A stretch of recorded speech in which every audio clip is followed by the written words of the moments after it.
Hi guys, this is Dr. Brian Opp from Opp Family Chiropractic right here in St. Francis. And today I want to talk to you about what sleep apnea and mental fatigue have in common and what you can do about it.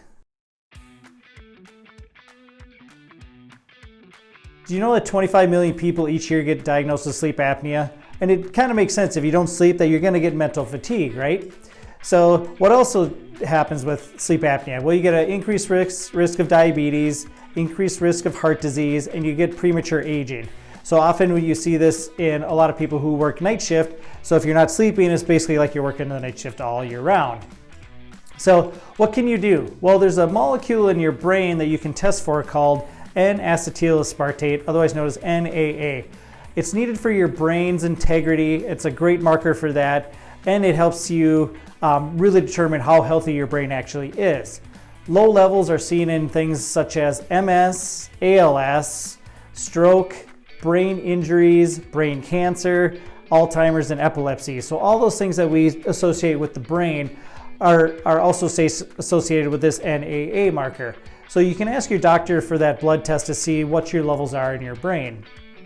So now that we know we're low on this, what can we do about it?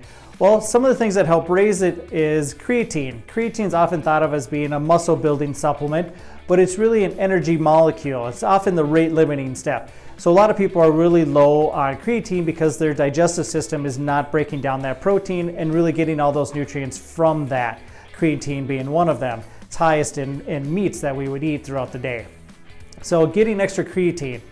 Next, taking a probiotic, right? If we just said your gut's really important to your brain, because of all the nutrients you need for it, definitely taking a probiotic to help you absorb some of those nutrients and have a healthy gut is vitally important. Next, fish oil. Fish oil is really great for the brain, especially the DHA portion. It's considered a brain food, so getting extra fish oil in each day. And lastly, a magnesium form called magnesium threonate is something we use for a lot of people, especially if you have like epilepsy, ADD, ADHD. Those are some things that we like to use for those people. It's also considered almost an energy molecule for your brain. So if you're dealing with sleep apnea, have this mental fatigue, or you just have mental fatigue and don't really know why, having this tested by your doctor is super important so that you can then start making some of these changes, implement them in your life so that you can get rid of that mental fatigue. This is Dr. Brian Opp from Opp Family Chiropractic. Hope you enjoyed this message.